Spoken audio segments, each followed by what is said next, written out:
Welcome everybody. So in this video we're going to have a look at the Niagara VFX system for Unreal. At the moment of recording we're going to have a look at the 4.26 version of it, and what we'll cover is the basics and also give some useful tips along the way. And this video is mostly aimed towards people who have never used it before. The advantage of Niagara is that it's very customizable and also is built with flexibility in mind. You can basically see it as creating digital assets that you place inside of your world and that you can then adjust individually if you so desire. The basic gist of the Niagara system is you have the system, and this is where your emitters reside in. The emitters are the containers for your modules, and these are also the instances that you place inside of your system, and the modules contain all of the functions for your emitters. The way things are set up can be sort of seen in a similar fashion as to how a master and the instance material are set up. So let's say if you want to make an explosion, but you also want to use this in multiple environments and also in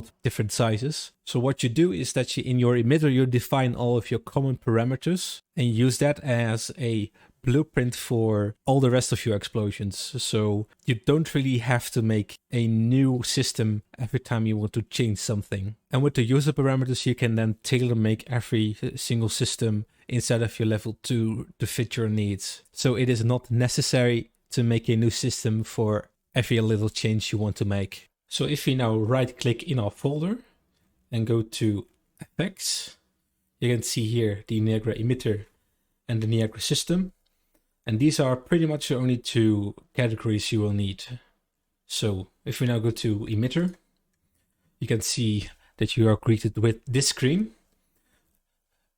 You can create a new emitter from a given template. You can inherit from an existing emitter and basically build upon it. And it will also create an inheritance chain. Or you can copy from an existing emitter and then basically change it completely to the way you like it. So if you now click next, and we choose the fountain template. Call this fountain underscore NE for Niagara emitter.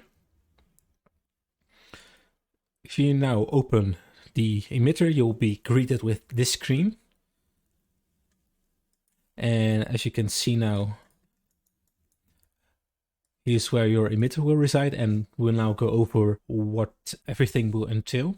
So the emitter is built of 7 categories. The emitter settings here will basically allow you to set if your system will be in local space or not. Determinism will mean that the simulation will always remain the same, and this is based upon a random seed value that you define right here. You can set your emitter to be either CPU or a GPU particle emitter. And right here, you can see it requires persistent IDs. And this is something that's handy for ribbons, for beams, or for any intercommunication between particles, because what this allows you to do is, if you tick this on, every particle will now be given a certain ID that will not change, and that's basically handy for the aforementioned things. So if you now move over to emitter spawn, so this will mean what the emitter will do once it is spawned into the level. And as you can see right here, the plus sign this allows you to access the modules, and those are specific for that category. And this is something you don't really need for the spawn, for the emitter spawn, that is. You can pretty much leave that as is for the most part. So if you go to the emitter update now, this basically defines what the emitter will do every single frame. So this will mean that you basically define here the spawn rate or the spawn bursts for the most part. You can, for example, say that the spawn rate changes over its lifetime, so values will change, so they always belong in the update section of the emitter, so to speak.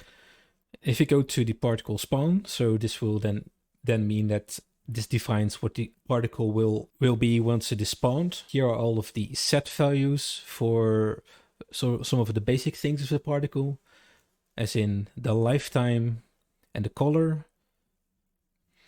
What you can also see here is the mass mode, and what this means is that this is a this is sort of an attribute that is based on a density value. This allows you to do more of a realistic approximation of certain values, like size and rotational inertia based on this mass value. What you can also see here is the sprite size mode, and this allows you to choose between different modes. Like if you wanted to just be a single uniform size, you can set it right here. Non-uniform for anything where you want the sizes to be different for the X and Y. And for anything that is random, you can then two values in here. For the sprite rotation mode, you can then say it to be random, but you can also define the direct normalized angle here. And that's really handy for if you wanted to spawn in a random angle between 0 and 360. So if you turn this to the direct normalized angle mode, it will just give you a single float value. But if you want to randomize this, you set it to a random range float. And what this means is that this will now do the aforementioned thing of setting it in between a random angle between 0 and 360 degrees. So if you now go to the particle updates, so this will mean all of the values that will change over lifetime. And one handy thing here is that if you go to the color now, right now it is simply giving a numeric value for the RGB. But if you want to sort of pick and choose your own color, you go to make vector from linear color RGB. And what you can then also do is turn this float into a curve. And you say color from curve. And this is where you then define what the color will need to do. The top row will basically mean what the color will be, and the bottom row will basically mean what the alpha needs to do. So let's say turn this from something like this to this, and then delete this because we can scale the alpha down with the scale alpha curve. So you can see now it changes color over its lifetime. What you can also do is that you can then define what the actual curve index refers to in terms of the actual attributes. So in this case, it's simply for the particle's normalized age. So this will mean if a particle has a lifetime of 2, this will run from 0 to 2. But if we then, for example, say we refer to the emitter looped age, this will then mean that it will scale all these particles according to the age of the actual loop. As you can see, it goes from 0 to 2. Once it hits 2, it will start over from the beginning here. If we now go to the event handlers, this will basically be the section that calls upon a certain event and then tells you what needs to happen once the event is being called upon. So we have collision, death, and location events. And the way you define it is setting it up in the particle update by typing in generate X event. And what this does is basically it will just be the prompt of defining what the event will be, but calling upon it will actually be done right here by adding the event handler and then select the source, and that could either be one of the 3 events that I just mentioned, and then you define what needs to happen. Does it need to happen on every particle or for every spawn particle? So in the renderer, you will define what the look will be. As you can see here, you will set your material right here. You can set what the alignment will be. Set it to velocity aligned or the custom alignment. And here you can set what your facing mode will be. Over here, you will define what your sub-UV size will be, as in how many frames it will have. Down here in the bindings, you will find all of the bindings that are related to the actual look of the particle. And then here you can define the sort order in case anything needs to be rendered in front of something else. The good thing is that a emitter can have multiple renderers. So let's say we add another one. So you can then define like 2 different types of materials. And what you can also do is then switch in between them by grabbing the render visibility and setting that as a parameter directly, and then switching in between those. And talking about that, if you want to actually set a parameter directly, you can then type in set new or existing parameter directly. In this case, you can then define a new parameter or one that already exists. The existing ones can be found here, and if you then type them in here, once you create them, those will also show up here. So let's say we want to then define the actual color right here. It will just basically just define what the actual start color will be, but it will be overridden by the scale color. So if you then disable this, it will just start with a color that is now set to pink. And right here you will define all of your user parameters, and here you can see all of the types of parameters you can choose from. Let's just say we make a float, and let's call this spawn rate.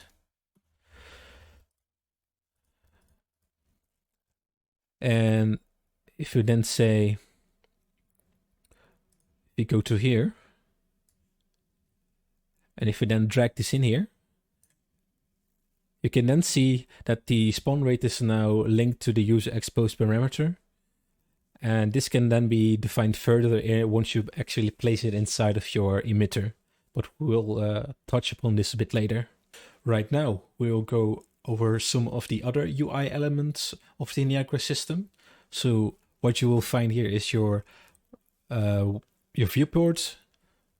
And some handy things to show here are the instruction counts, and see how many particles have spawned in. So if we go to spawn rate, and let's set this to like 90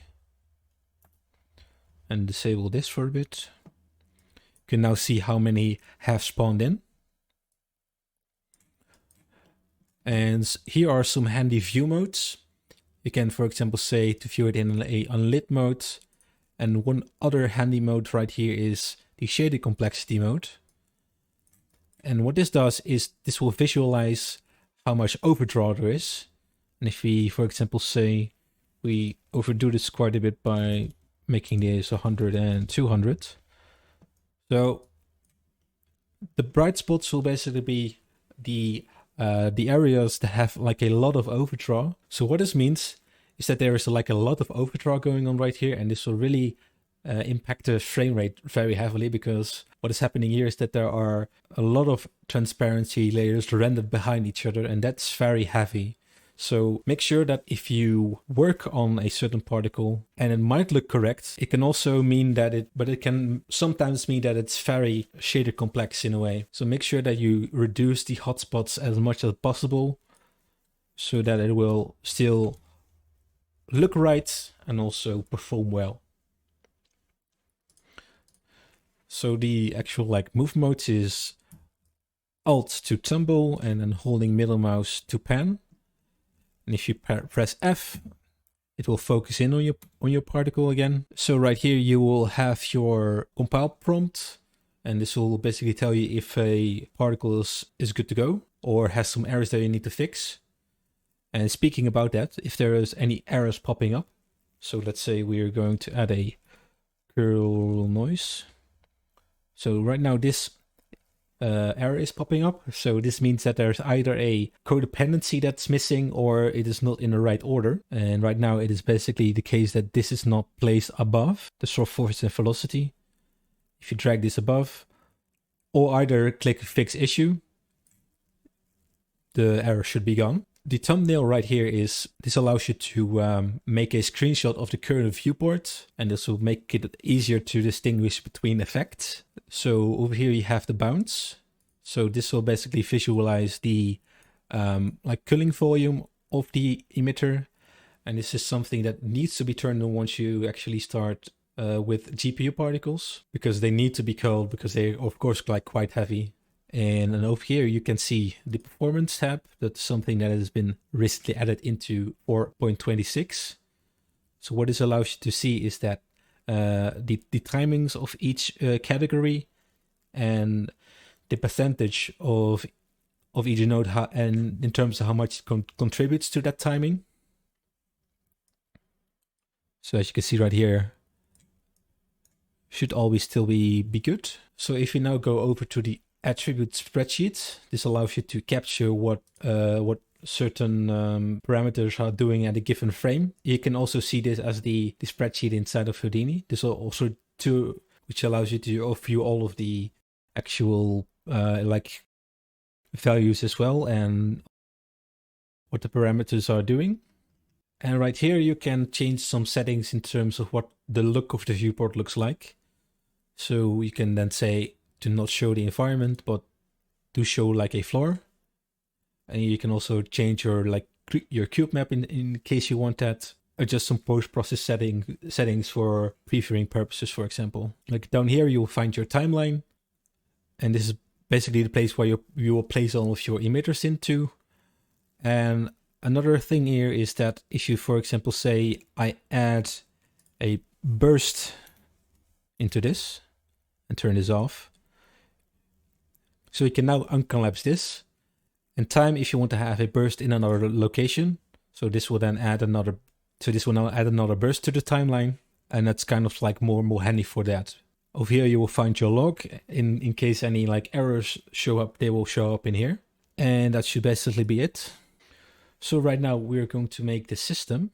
So right click again, go to FX and then Niagara system. Then you will be greeted with this screen. So what you can then do is a combination of choosing from inherited emitters and templates. You can choose a given template.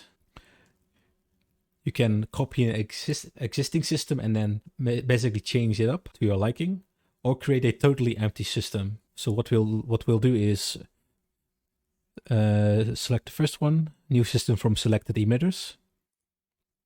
As you can see, you can already choose from the given templates that we kind of touched upon before. But on the side note, if you go down to the not in library, and in the non-template library, you will see some other like examples of how certain renderers are set up. So the beam here is good for any like ribbon based examples. The mesh emitter has some really good like examples for mesh emitters. And right here you can choose the location based ribbon. And what this does is that if you then place this inside of your system and then basically make lead particles and then refer to that by the location event, this will basically create trails behind every particle. For example, let's say in the fountain. So you have some good templates to choose from and see how they are built up, and then basically work from there to make your own. But what we'll simply do now is we go to choose our fountain and then click plus, name this fountain underscore and S for system. So let's open it up again. Right now you will be greeted with this screen, and you will also see this extra note here. And this is where you can find all of your user parameters. So if we now activate this again, or let's actually redo this and create another float, user parameter, and then change this to spawn rate. So what we'll then do is drag this parameter onto the spawn rate. And actually get rid of these. So right here, if you then go to user parameters, then you can dial in your spawn rate, and this will then actually also be exposed inside of the level once you place the system inside of your level. So let's set this to 10, for example. You can see these are now all defined by you. So now if you then really quickly save this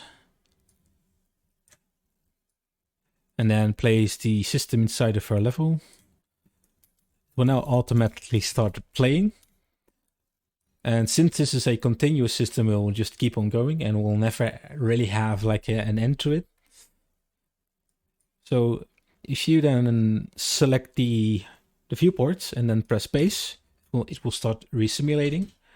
And what you then can also see is that here you will find your user-defined parameters in the override parameters, and then you can then change it from here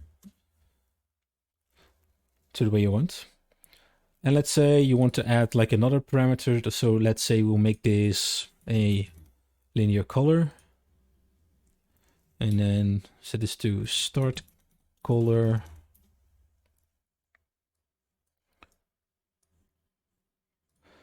Place it in here. And let's save. You can see it will now also show up in here and then define what your actual start color will be. And I think that's about it. If you have any further questions, do not hesitate to post them down in the comments and I will make sure to answer them to the best of my abilities. Thanks so much for watching, guys. Bye bye.